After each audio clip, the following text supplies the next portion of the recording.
Hello students, this is your teacher Manish, and in continuation with our Java programming playlist, today we are going to talk about methods. In fact, we are going to get introduced to methods. We are not going to dwell too much deep into it, because as we progress in our videos further, we will get into details of it. Okay, so we have seen how to create a source file, that is .java. We have seen how to compile a source file, okay, and we have created few basic programs. Okay, so as just to introduce you to methods, I'm just going to write one small basic program here. Okay, so I'm writing a class whose name is demo, say for example 3. So this is the beginning of the class, or rather let me put it here. Okay, and then we have public static void main, then I have string args. This is the beginning of my main. I'm just putting here system.out.println into bracket inside main method. Okay, and then I'm closing this bracket. After that, I am declaring another method, public void m1, and I'm keeping currently it as blank, and then I am declaring another method, public void m2, and again keeping it as blank, and then I am ending the class. So this is my end of class. This is basically my end of main method, and my m1 and m2 are basically blank. So folks, what will happen when I compile this program? What will happen when I compile? Suppose I store this in demo3.java. So what will happen? Okay, so let me tell, whenever I compile demo3.java, demo3.class file will get created, and when I execute demo3 class file, okay, I will have something printed as inside main. Okay, and apart from that, nothing would get printed. Okay, now if I do some changes in this program, and if I put a system.out.println, okay, in, and if I put here inside m1, and I also have another statement, system.out.println, okay, and if I put inside m2, okay, now what would happen? Now if I compile this program, still what I get is only inside main. Remember this, because I haven't invoked m1 and m2. Okay, in my class demo3, although I have three methods, method number 1 is main. Okay, so method 1 is main, method 2 is m1, and method 3 is m2. So I have three methods, but what gets executed is main. And why main gets executed? Because main is the invoking method. Every class which gets executed starts its execution from main. So main is a invoking method.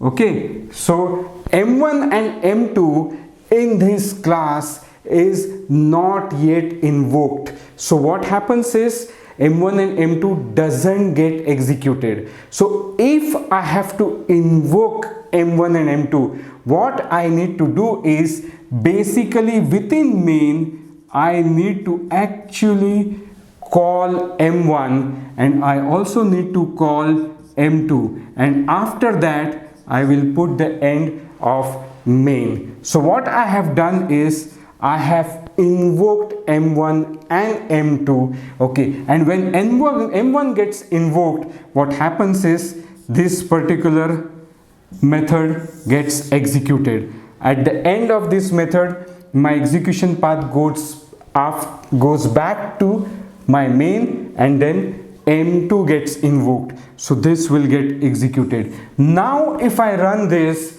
I will have 3 system.out.println getting printed, and which is nothing but first it will print inside main, then it will print inside M1, and then it will print inside M2. So guys, there are 3 methods.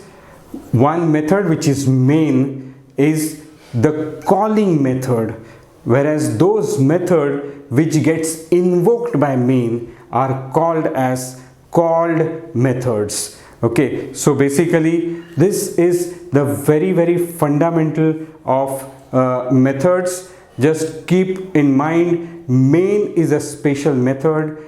Java interpreter, when it executes the class, the execution starts from main. So every executable class should have main in it, and main should then further call those methods which you need to execute. Okay, so there are 2 types of methods, calling method and called method. Okay, so what we'll do now is we'll get into the actual execution of this program onto the machine, and we will do some changes, okay, further in this program to understand how exactly calling and call methods work.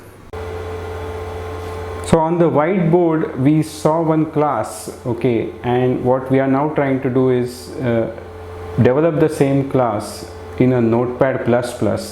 So I have written a class demo21 which comprises of 3 methods, and we know that main is the method which is the invoking method whenever demo21 would get compiled, and when we execute demo21, it is the main which would get executed, okay, and all the statements within the main would be executed.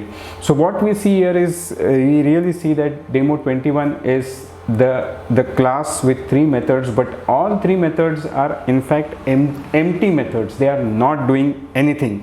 So when I compile this and execute this class, ideally speaking, I should not be getting anything. So let us quickly verify that. Okay, and what I do is I'm quickly going to compile demo21.java, and I'm quickly going to execute it, okay, just to verify whatever we have anticipated is working or not. And here it goes. I immediately got a prompt, which means nothing has happened. So now I have another class. I'm just quickly trying to tell you what is the difference between the previous class and this class.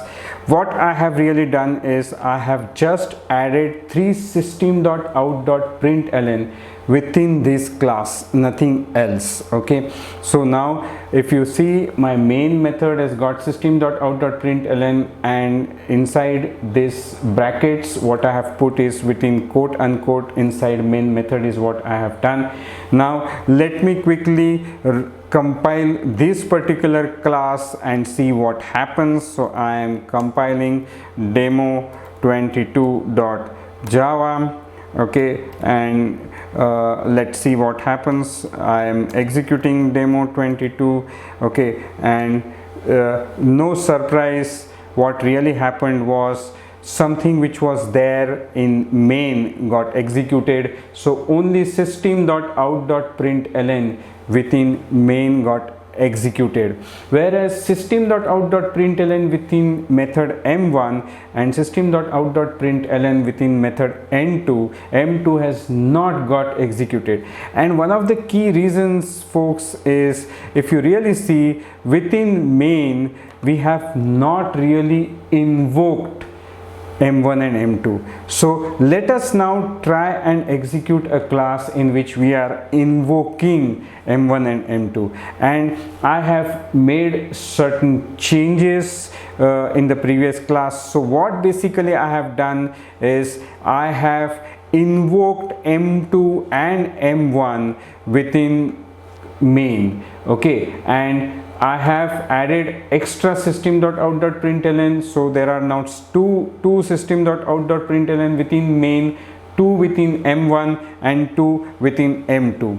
okay, so if I have to trace this program, what would really happen, I'm just opening a note here, okay, just to kind of find what would really happen. So whenever my class would get executed, the first thing that would get printed is inside main, because the first, that is what system.out.println statement is, and after that, okay, my m2 is invoked. So what is in m2? If you go to m2 is actually going to first execute system.out.println inside m2. so the second statement which gets printed is inside m2, and after that would be exiting m2.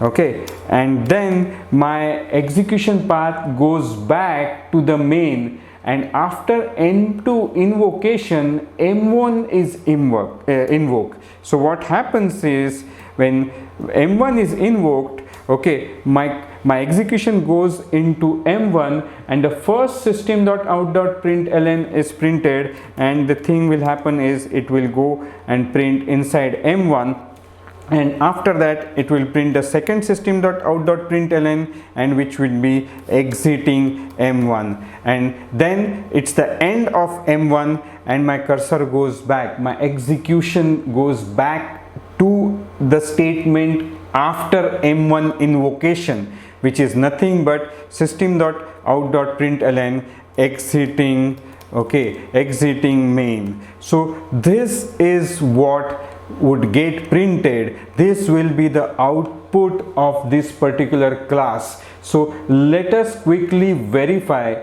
by executing this class. So what I will do is, I will quickly execute this class. The name of the class is demo23.java. so first let me quickly compile it, okay, demo23.java, okay, and after that I will execute it, and then we'll verify whether whatever sequence we have traced is valid or not. And here it goes, it got quickly executed. Let me open my main file notepad and see whether it matches. Yes, of course it has. Inside main, inside m2, exiting m2, then it goes to inside m1, exiting m1, and back to main, and then finally main is executed. Okay, so this is how the execution of different methods after invocation would take place. If I do a quick small change, instead of calling m2, if I call m1, okay, and then I call m2, and after m2 if I call m1 again, okay, so let us see what would be the changes that would happen. Okay, so first of all, inside main, after inside main, I am actually going to call m1. So this statement would be the second thing immediate after inside main, okay, and then it will be inside m2, exiting m2, and then I am calling m1 again. So what happens is, again I will have inside m1 and exiting m1, and then finally I will be exiting main. Okay, so let us quickly verify whether whatever changes that I have done are valid or not. Okay, so what I have done, okay, I have changed the sequence. Instead of m2 m1, I called m1 and m2, and then again I have invoked m1. Okay, so let us see what happens quickly. So I am recompiling this program. Okay, after recompiling it, I am just executing it again. Okay, and let us see what has happened. Okay, yeah, I haven't saved the program. Excellent. So this happens, and since I did not save it, my previous program got compiled. Okay, so let me now recompile it again. Okay, and I am executing it, and here it goes. Now I have saved it. So Sukh, my changes actually got saved, and a new version of demo.23 got executed, and here it goes. This is now what is matching. So inside main, after that is inside M1 exiting M1, inside M2 exiting M2, and this is where I have invoked M1 again. Okay, so this is a quick introduction of methods. Just remember, the method which calls another method is called calling method, and the method which gets called, okay, is you can say it's a called method. Okay, method cannot be executed by itself, it needs to be invoked, and main method is one of the key examples of the basic invoking method, because whenever a class gets executed, the execution path of the class begins with main. So if you need to call any method, you need to have its invoking from the main method. Okay, so with this I'm just going to end with methods. In my next video you will get introduced to basic expressions, and as I said previously, this introduction is for us to set the platform to start with objects and classes. Okay, so if you like this video, do like it, do share it. If you have not subscribed my channel, do subscribe it, and enjoy learning Java. Thank you.